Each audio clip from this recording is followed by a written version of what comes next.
very much. Just a few things at the top, and then I'll get right to your questions. So first of all, I would like to highlight U.S. European Command's statement released earlier today confirming that 2 Russian Su-27 aircraft conducted unsafe and unprofessional intercept with a U.S. Air Force intelligence, surveillance, and reconnaissance unmanned MQ-9 aircraft that was operating within international airspace over the Black Sea today. To recap, at approximately 7:03 a.m. Central European Time, one of the Russian Su-27 aircraft struck the propeller of the MQ-9, causing U.S. forces to have to bring the MQ-9 down in international waters. Several times before the collision, the Su-27s dumped fuel on and flew in front of the MQ-9 in a reckless and unprofessional manner. This incident demonstrates a lack of competence in addition to being unsafe and unprofessional. U.S. Air Forces in Europe, Air Forces Africa routinely fly aircraft throughout Europe over sovereign territory and throughout international airspace in coordination with applicable host nation and international laws. In order to bolster collective European defense and security, these missions support allied, partner, and U.S. national objectives. As the U.S. Air Forces in Europe, Air Forces Africa commander emphasized in European Command statement, quote, U.S. and allied aircraft will continue to operate in international airspace, and we call on the Russians to conduct themselves professionally and safely. And with that, I will take your questions. We'll start with Reuters. Phil. Has the Secretary or anyone else in the U.S. military reached out to his Russian counterpart or anyone else's counterparts from Russia? And regarding the MQ-9, what can you detail a little bit more what its mission was and where it was being piloted from? Thanks. Yeah, sure. So in terms of Secretary Austin talking to his counterpart, not at this time, to my knowledge, DoD officials have not spoken specifically to Russian authorities on this particular incident. I do know that the State Department is raising our concerns about the incident directly with the Russian government, so I'd refer you to them for details on that. In terms of the mission of the MQ-9, as I mentioned, it's an ISR platform. These aircraft have been flying over the Black Sea region for some time, to include before the current conflict started. It is an important and busy international waterway. And so it is not an uncommon mission for us to be flying in international airspace. And so what kind of precautions will you be taking going forward? Are you going to have armed accompanying aircraft and was this aircraft armed? So I'm not going to get into the specific profile of this particular aircraft. As you know, the MQ-9 does have the ability to be armed. It was, again, conducting an ISR mission in international airspace. Something that we've been doing for some time.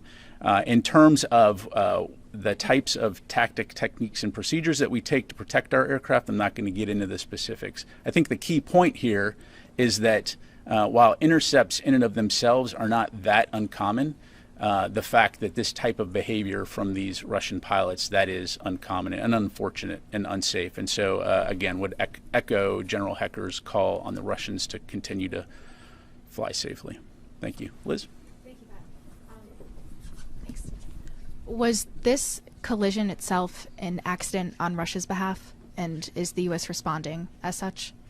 We are continuing to assess exactly what happened, but I think based on the actions of the Russian pilots, it's clear that it was unsafe, unprofessional, and I think the actions speak for themselves.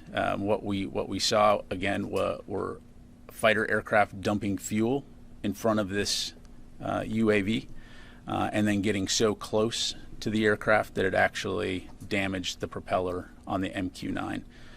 We assess that it likely caused some damage to the Russian aircraft as well.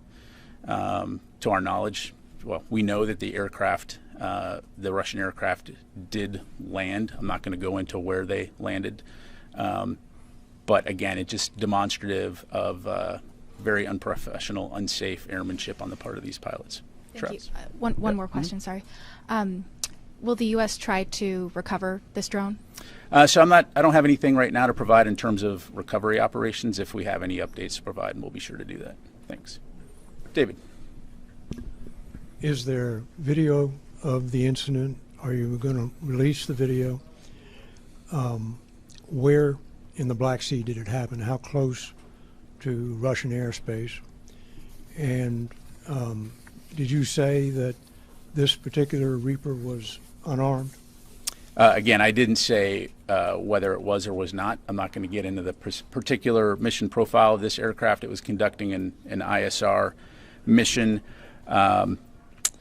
In terms of the specifics, David, I'm not going to, at this point, be able to get more specific other than the Black Sea region in international airspace, well clear of any type of, it was international airspace. And then, I'm sorry, the other part of your question? The video. Yes, so we are going through the declassification process now, and we'll keep you updated on that front in terms of imagery associated with this incident. Travis. I'm laser focused on your question. That was just a very quick one. You haven't said Reaper, but he said Reaper. Is it accurate to say it's MQ-9 Reaper? I'm just going to stick with MQ-9. Yep, thanks. Joe. Hi, thanks so much, Pat. An MQ-9 potentially contains some sensitive technology. Is the U.S. military undertaking any effort to recover the MQ-9? Is it in the waters of the Black Sea? Has Russia recovered it? Is there a U.S. naval asset in the region that could undertake that recovery? Thanks. Yeah. So again, I'm not going to get into the specifics of what's on this particular aircraft, other than again, it's an ISR platform. Because of the damage, we were in a position to have to essentially crash it into the Black Sea. To my knowledge, at this point in time, the Russians have not recovered that aircraft. But again, in terms of our recovery efforts, don't have any updates to provide right now. I'd refer you to Navier in terms of what assets they may have in that region. Thank you. Thank you. Can you guide us through the timeline of the MQ-9 intercept? We have that the aircraft was struck at 7:03 Eastern time, but how long were the Sukhois with the aircraft beforehand? And were there any radio calls between radio communications either from the Russians or from the United States? Yeah, so on the latter part of your question, no, none that I'm aware of. I would ask that you go back and confirm this with UCOM, but based on the information I have here, it seems like approximately 30 to 40 minutes they were flying in the vicinity of this MQ-9, and then at 7:03 is when the 7:03 a.m. Central European time is when they collided, causing it to crash. So, Qasim. The U.S. forces has had to bring down the aircraft. Does that mean that United States piloted it to the crash site, or Yes. was it struck by a missile or something? Yeah, we brought it down. Okay. Yep. And then also, is there any U.S. naval assets currently in Black Sea? Again, I'd have to refer you to Navier for any details on particular assets in the region. Thank you. Laura? Thanks. Can you talk a little bit more about the damage to the MQ-9? I mean, was it unflyable, and that's why you had to bring it down? And then can you say a little bit more about how often this kind of thing happens in over the Black Sea, that Russian aircraft harass U.S. drones and other aircraft? Yeah, so I don't have any statistics in front of me in terms of intercepts, but again, as I highlighted, the fact that intercepts of aircraft are not uncommon in and of themselves. It's not obviously a daily occurrence. The vast majority of those intercepts are what we would consider safe and professional, just wanting to see what's there, right? You're flying alongside it to be able to see what's there. In this particular case, though, again, they collided with the aircraft, damaging the propeller, and essentially putting in a situation where it was unflyable and uncontrollable, so we brought it down. Thank you. Time for a few more. I'll go here and then to Fadi. Hi, sir. Thanks. Just wanted to check, just to confirm, any communication with allies such as Turkey about potential recovery of the drone, and is there any concern that Russia could provide the drone to Iran if it recovers it? So that would be a hypothetical. Again, Russia does not have the drone, so that would be a hypothetical question. In terms of working with allies and partners, I don't have anything to announce here, but if and when we do, we'll be sure to let you know. Thank you. Go to Fadi, and then we'll come back over here to the last two. Yep.